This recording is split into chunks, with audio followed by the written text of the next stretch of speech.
조지 클루니, 마이클 조던, 켄달 제너, 드웨인 존슨, 이들의 공통점은 무엇일까? 바로 직접 테킬라 브랜드를 출시할 정도로 테킬라에 관심이 많은 셀럽들이라는 점입니다. 오늘은 와인, 위스키에 이어 지금 가장 핫한 술로 부상하고 있는 테킬라의 역사에 대해 알아보겠습니다.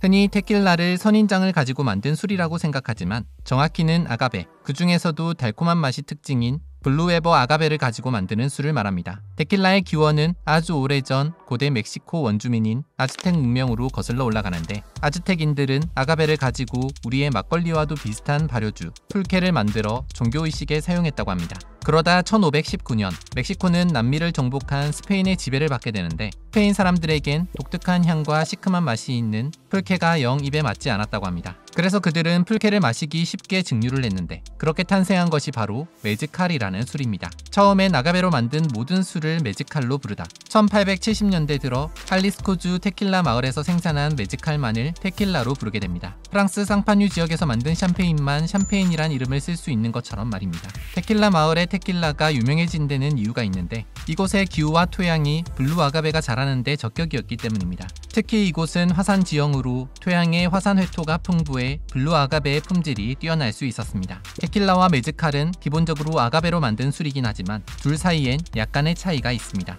여러 종류의 아가베를 사용하는 메즈칼과 달리 테킬라는 블루 아가베만을 사용하며, 테킬라는 아가베를 쪄서 메즈칼은 구워서 증류를 하기 때문에 메즈칼엔 스모키한 풍미가 나는 것이 특징입니다. 그리고 보통 테킬라는 2번, 메즈칼은 1번만 증류를 해 메즈칼이 테킬라보다 거칠고 강한 맛을 가지고 있다고 합니다. 그런데 가끔 놀랍게도 병 안에 애벌레가 들어있는 테킬라를 볼 수가 있습니다. 알고 보면 그건 주로 멕시코 남부 오아하카주에서 만들어진 메즈칼로, 이 애벌레는 아가베 웜이라고도 불리는 아가베에 붙어 사는 나방 유충의 일종이라고 합니다. 오래전 술의 농도를 정확하게 측정하지 못하던 시절, 애벌레를 넣어 썩지 않고 그대로 있으면 제대로 술이 만들어졌다고 가늠을 했다는 것입니다. 테킬라로 인정을 받기 위해선 51% 이상의 블루 아가베 함량이 필요한데, 그 중엔 100% 블루 아가베만으로 만들어진 프리미엄 테킬라도 있다고 합니다. 100% 아가베로 만들어진 테킬라는 다시 블랑코, 레포사도, 아네호로 나누어지는데, 블랑코는 증류 후 바로 혹은 30일 이하로 숙성시킨 테킬라를 말합니다. 화이트나 실버로도 불리는 블랑코는 셋 중에 가장 독해 주로 칵테일로 애용이 됩니다.